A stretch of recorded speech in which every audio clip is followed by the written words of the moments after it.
say the subcommittee of the jail did tour the jail facilities, and if they decided they didn't want the cameras, well, that's fine. At least they were made aware of the deficiencies that we have.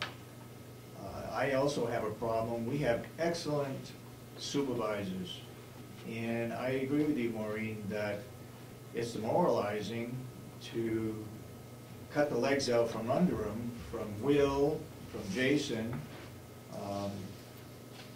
and the nursing home, because they're doing a fantastic job, and that's where our revenue's coming. It seems to me that the delegation doesn't want us to bring in revenue.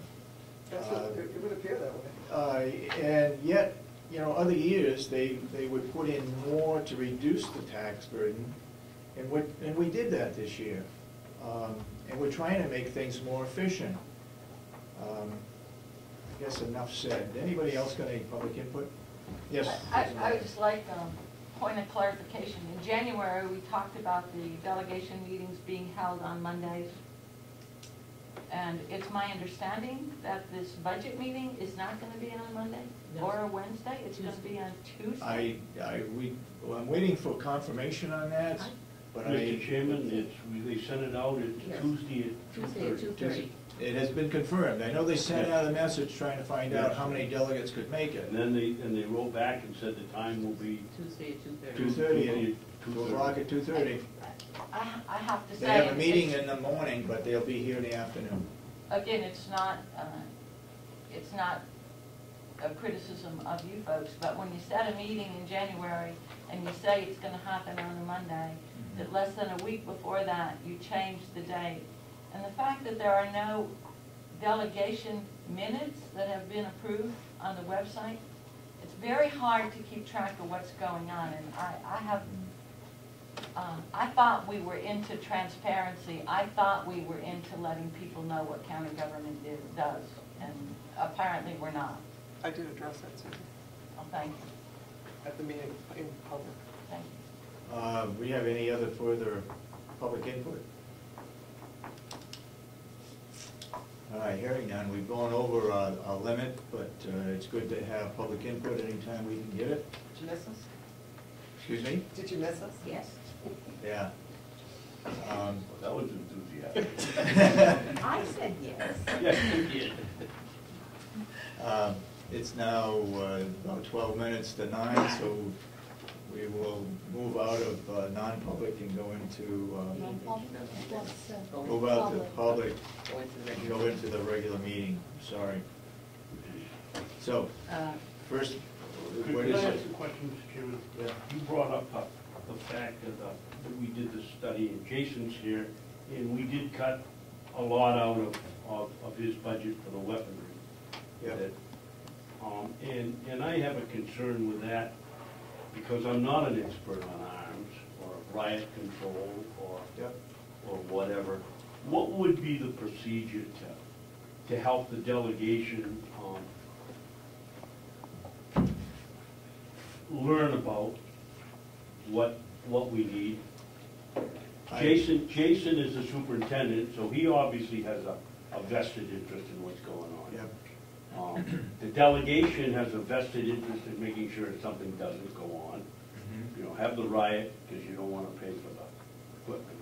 Where do we get? How do we work that out? Where we get an even, honest assessment of the situation? Didn't Jason show a film, a video on what had happened in other places? Jason, how about coming up? I don't think he did, did you, Jay?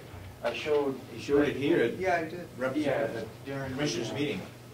During the Commissioners meeting, when we talked about giving me the authority to have carry lethal weapons and things like that for transports, we did. I must not have been here. I don't remember that. I don't think you were here. I showed what happened to a Grafton County correctional officer who was taken hostage in. No, I definitely didn't. Yeah, he was taken hostage in Grafton County in '94, '95. I can't remember what year specifically. It was prior to me coming into Carroll County Corrections. I want to say it was 94 or 95. superintendent. I can see it. Sid Bird was the superintendent up at that time, up at the facility at that time. And he was taken hostage by a former police officer who was an out-of-state police officer. It was him and two other individuals. It happened at breakfast in the morning. When the way that they did things is I want to say they brought inmates through a tunnel system to the cafeteria at their nursing home. So that's how they fed their inmates. And when they went in to get this particular group of inmates, he was the only officer, and ultimately he was taken hostage. He was beaten with his own radio, and we showed pictures of, and the officer was significantly injured, who ended up retiring within the last 2 years. He ended up retiring out of corrections after completing his 20 years of service. That's Grafton County. How do we get, Well, I just want to say that the delegation refused, maybe not you, but the delegation refused to accept a non-biased outside report on what needed to be done in the jail. It was a report done by an outside agency, and yet they did not accept the findings of this report. Now, if you have reasonable people look at this, they may not be able to accept everything for financial reasons, but to wipe it out by saying it's not, we don't accept anything in this report, that's irresponsible. Can I go along with that, Commissioner? Certainly. I also want to bring up this weekend on Corrections 1, there was the Monroe Prison out in Washington State just had an NIC audit done because a correctional officer was killed. The NIC report echoed everything that the warden of the facility, everything that the corrections people that worked in the facility said on the lack of security. Ultimately, it took a death of a CO to make the governor realize that we should look at these issues. And now that they're going to go with what NIC recommended. And I hope that this isn't the instance in Carroll County. And NIC is National Institute of Corrections? Yeah, it's the same group of individuals that came in and did our operations assessment. Anything else? no, but it bothered me since Monday. You know, we're not the experts, and yet we've got to make the final decision.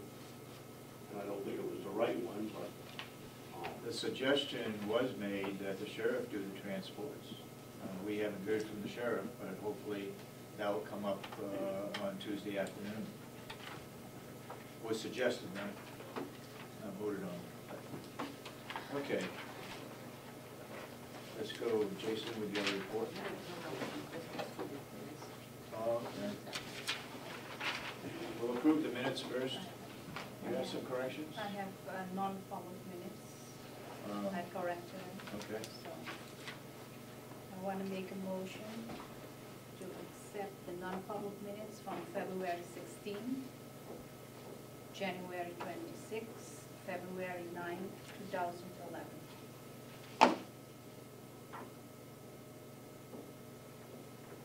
Okay, February 16th,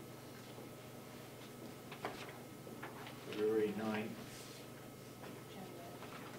and January 26th.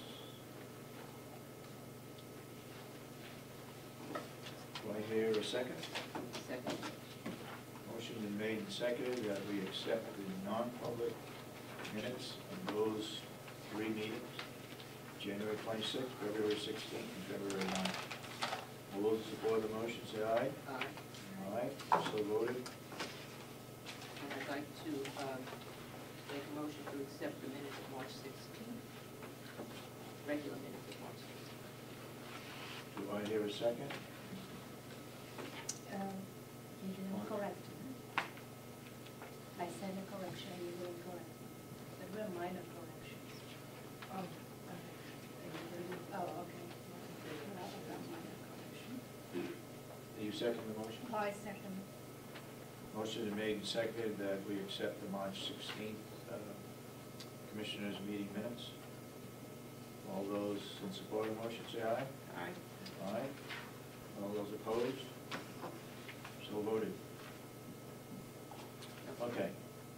You got any reports to make? Yes.